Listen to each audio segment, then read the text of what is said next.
You know what's the craziest thing a man over 60 can do? Marry a woman 30 years younger than him. Everyone thinks you've lost your mind. Your kids look at you like you're an idiot. Friends shake their heads. Your doctor raises an eyebrow and says, "Are you sure about this, Victor?" But you know what? I did it. And it was the best crazy idea of my life. My name is Victor. I'm 67. 3 years ago I married Alina. She was 32 then. Now she's 35.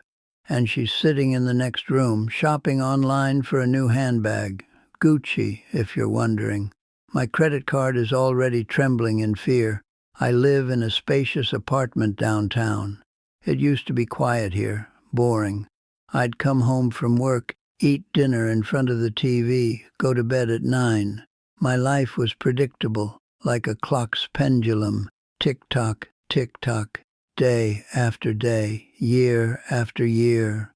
After my divorce from my first wife, we lived together for 28 years, I thought that was it, curtain down. The kids grew up, moved out, I'm retired, though I still consult sometimes. I have money. Health is more or less okay. But life was over. And then I met Alina. At a fitness club, if you want to know. Yes, at 64 years old, I joined a gym. Not because I wanted to meet someone. My doctor just said, "Victor, either you start moving, or in 5 years you'll have a heart attack." I chose the former. Alina was a yoga instructor. Long dark hair, a smile that lit up the whole room. I came to her class by accident. She said, with that beautiful Russian accent, "Grandpa, are you sure? This is not simple stretching." I chuckled. "Let's try, granddaughter." After the class, I could barely stand. Everything hurt. Muscles I'd forgotten existed for 30 years were screaming in pain. But I came back the next week, and the next, and again, not because of yoga, to be honest, because of her.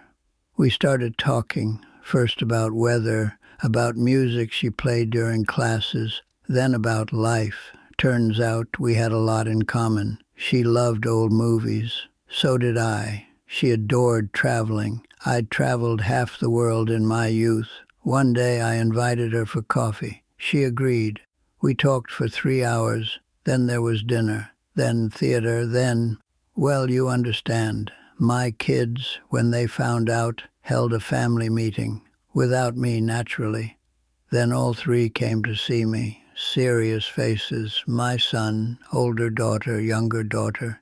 "Dad," my son says, "do you realize she might be with you for the money?" My daughter added, "Dad, she's 2 years younger than me. It's weird." I looked at them and said, "Kids, I've lived 64 years, worked like a dog, raised you. I know what I'm doing. And even if she's with me for money, it's my money and my choice."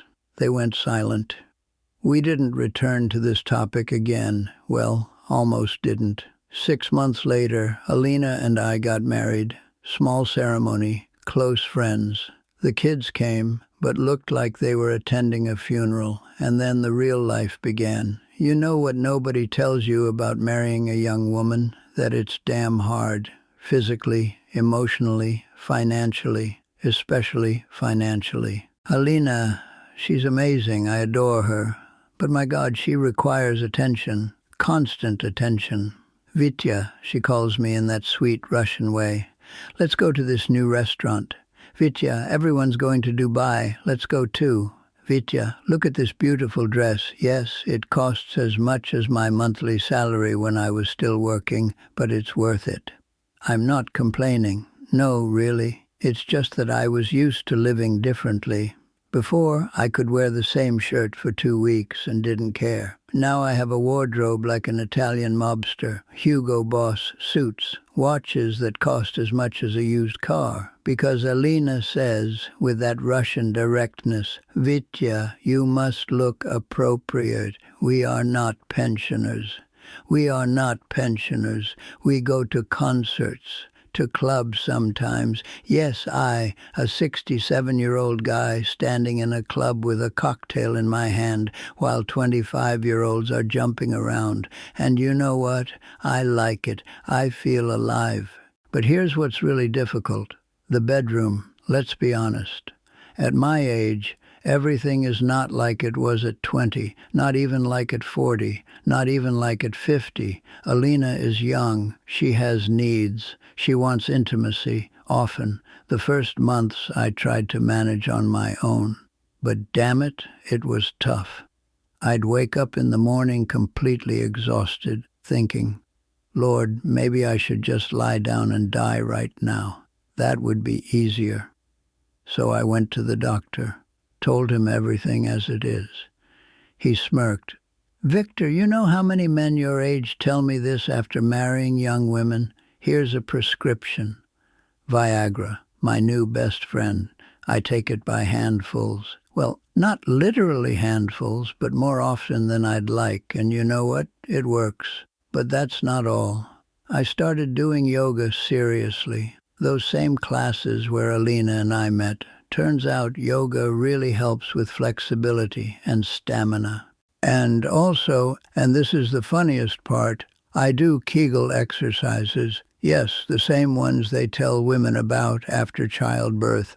Turns out they work for men too. Strengthen the pelvic floor muscles, improve erections. The doctor explained how to do them. At first I thought it was nonsense, but I tried it, and damn it, it works. Now my life looks like this. Morning, yoga, afternoon, work or meetings, evening, gym or swimming pool, and at night, well, you understand. I'm in better physical shape than I was at 50, seriously. But let's get back to money, because this is a sensitive topic. Alina doesn't work. She says she wants to focus on family, on us. I don't mind. I have money, good pension plus income from consulting, own apartment, own car. I can afford it. But my God, a young Russian wife. It's expensive, very expensive. Beauty salons every week, manicure, pedicure, some facial procedures I didn't even know existed.